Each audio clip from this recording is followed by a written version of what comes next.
Now, it's been a year since a ceasefire to end hostilities between Israel and Hezbollah came into effect in Lebanon. But Israel is still carrying out attacks. The Lebanese Health Ministry says more than 300 people have been killed by Israeli forces since November last year.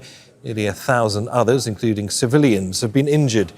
UN peacekeepers have recorded more than 10,000 air and ground violations by Israel inside Lebanese territory. And now people in the country are bracing for more intense bombing as Israel targets Hezbollah that it accuses of rearming. Well, Hezbollah has so far refrained from responding to Israeli strikes. One in Beirut 4 days ago killed a senior military commander. The group's Secretary General Naim Qassem recently warned everything has a limit. As Zeina reports, Hezbollah finds itself in a difficult position. There's no life in villages along Lebanon's southern border with Israel. A truce that took effect was supposed to allow the tens of thousands of people to return and rebuild, but they remain displaced. This is Hezbollah's heartland. The group is under pressure to prioritize the country's recovery and avoid another conflict that would further devastate its support base, the Shia Muslim community, and an already strained economy. There's no money, and the international community has conditioned aid on Hezbollah's full disarmament. Hezbollah is no longer the most powerful political and military actor in Lebanon. Last year, Israel killed much of its leadership, including its Secretary General, and damaged its military infrastructure. And it continues to do so. On Sunday, Israel bombed this residential building in Beirut's southern suburbs and killed the chief of staff of its military wing. Many Hezbollah officials live here. Hezbollah called it a red line. But it's struggling. The group lost its main supply line for funds and weapons from Iran through Syria after the fall of the Assad regime. And Lebanon has banned planes from Iran on suspicion they are smuggling money. There's also been U.S. pressure on Lebanon's authorities to tighten oversight of cash transfers. Forced to take a step back because the balance of power is no longer in its favor, Hezbollah put the responsibility on the state to end Israel's attacks and occupation in the south through diplomatic efforts. But talks have been deadlocked, and the United States has been critical of government officials and the army, which has so far been reluctant to compel the group to disarm. Israel is likely to continue to target with impunity Hezbollah's members and assets in areas like this where it has a strong presence. The question now is, will Hezbollah change its strategy or continue to absorb the attacks and wait for changes in the region, such as a possible deal between the United States and Iran, which could be to its advantage? The path forward is complicated, but what is apparent is that Hezbollah has lost its deterrence capabilities. Zeina, Khodr, Al Jazeera, Southern Lebanon.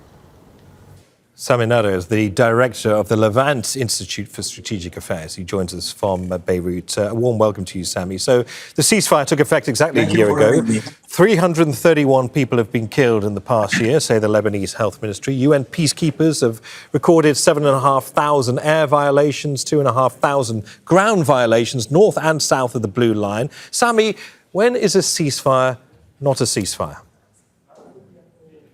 I mean, from the day one, the ceasefire has not been respected by none of the party.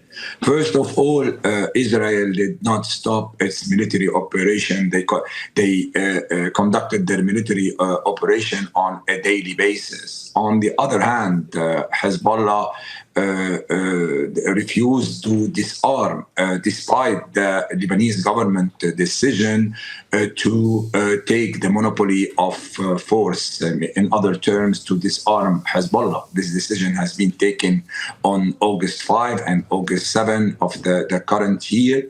And despite this historical decision by the Lebanese government, Hezbollah issued a clear statement that he refused to abide by this decision and asking the government to review this decision. So none of the parties has respect their commitment, and this today put the country in a very difficult situation. So, in a nutshell, maybe at 1 year ago, this ceasefire presented a kind of tactical achievement, tactical victory, but in real terms, it's a strategic defeat. You say this puts the country in a difficult situation, but it puts Lebanese lives at risk as well, doesn't it? I mean, Israeli and US pressure on Lebanon's army to speedily disarm Hezbollah, we know, is intensifying. According to some reports, the Lebanese army chief had to cancel a visit to Washington after US officials snubbed him. What's going on here? Yeah, because the perception is the Lebanese government is dragging its feet on implementing a decision he has been taken.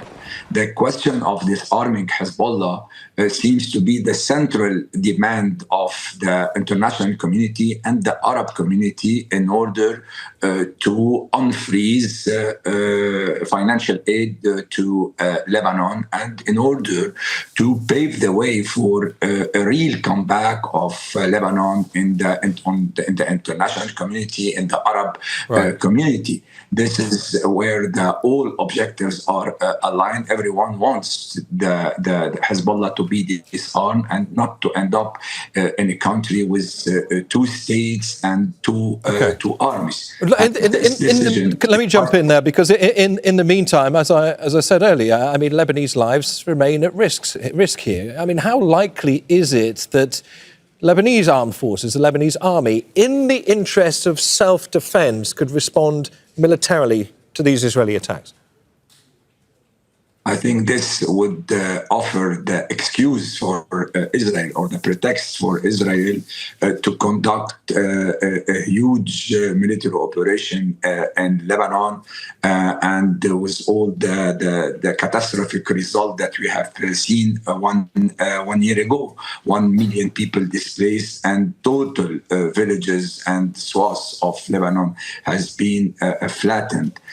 So there is here an unbalance. A disbalance in powers that would not allow the Lebanese army to retaliate. Sami, very lastly and very briefly, I mean, how much of this is a tug of war, I suppose, over influence when it comes to the future of the country between Iran and the United States? How might Iran be looking at this, Tehran being a long-standing military and financial backer of Hezbollah? This is a very important question, because at the end of the day, what we are witnessing is a direct conflict between Iran and Israel on the Lebanese soil, and the Lebanese state and the Lebanese people are incapable. They are kind of hostage of this conflict that is unfolding on their own territory. And the best way to help Lebanon is to help the Lebanese government to be entangled from this conflict between two regional powers. Okay, Sami Nader, Director of the Levant Institute for Strategic Affairs. Pleasure having you on Al Jazeera. Many thanks. Thank you. Don't miss out. Get the full picture. Subscribe to Al Jazeera for reliable news, expert insight. Like, share, stay ahead.